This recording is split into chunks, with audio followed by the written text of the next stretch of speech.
Welcome, friends, to the next Bhagavad Gita lesson. Hope I don't sound too funny. I've got a cold, but I want the show to go on. Let's settle in with a slow, deep breath.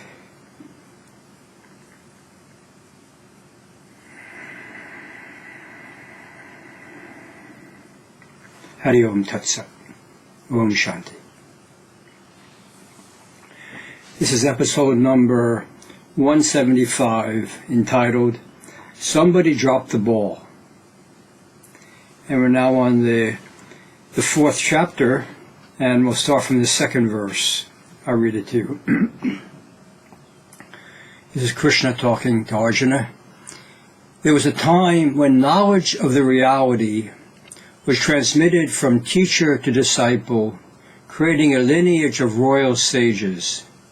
However, over the course of time, the succession was broken and the teachings were lost and forgotten.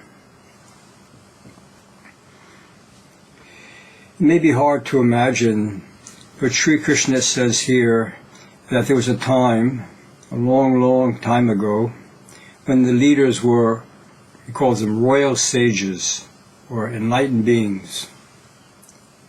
Envision for a moment how differently they would tackle the problems facing society from the way compared to the way we approach them now.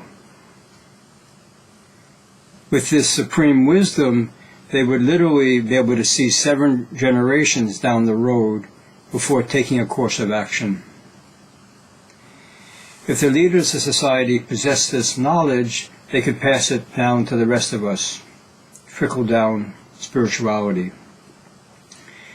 They would rule aligned with Dharma and humbly perform their duties as an expression of the One. Krishna says that this transmission of spiritual knowledge continued for many, many generations. Then somebody dropped the ball. Maybe the master died before sharing the knowledge. Maybe no disciple was mature enough to grasp the truth.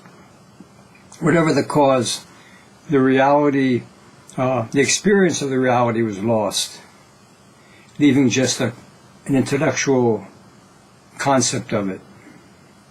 And since the intellect is incapable of comprehending the spirit, as time passed, the ultimate goal of life became more and more obscured.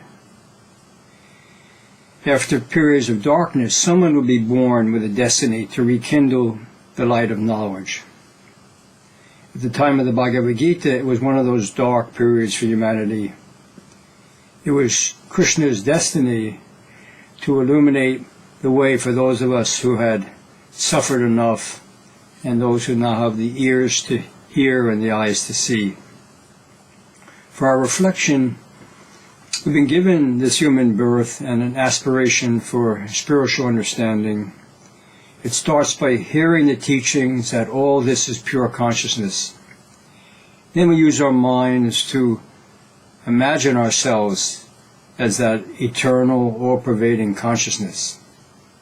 Now, many of you watching this video are at the stage where we need to go beyond the mind, beyond our imagination, to experience this truth. After this, the final stage will be to become a Jiva Mukta. We'll go beyond having an experience to a stable living from this reality. Thanks for joining. See you soon. Om Shanti, Shanti, Shanti.